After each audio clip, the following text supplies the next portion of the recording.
Hello दोस्तों, तो इस वीडियो में हम दिखाने वाले हैं कि उंगली से बॉटल कैसे फोड़ें।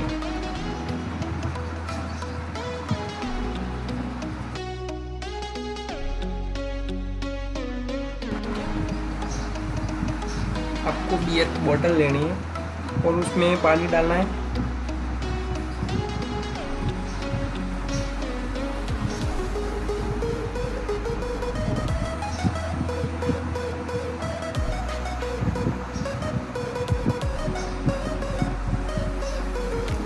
पानी डालने के बाद आपको यहाँ पर एक उंगली फंसा देनी है उसमें।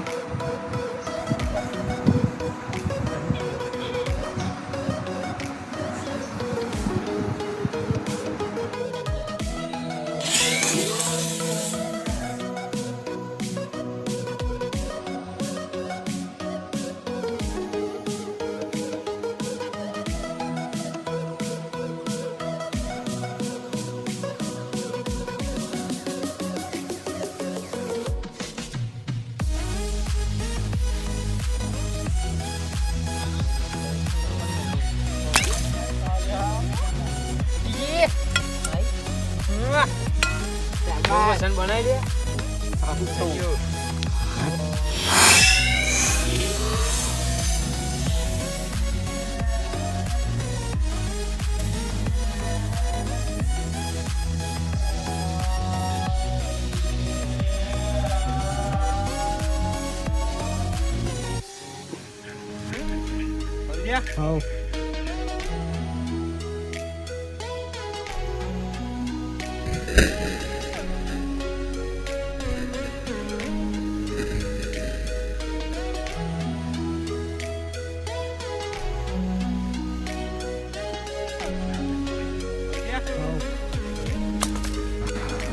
आपको ये वीडियो पसंद आया और आगे भी आप हमारे ऐसे वीडियो नए एक्सपेरिमेंट के वीडियो देखना चाहते हैं तो हमारे चैनल को सब्सक्राइब कीजिए और शेयर कीजिए।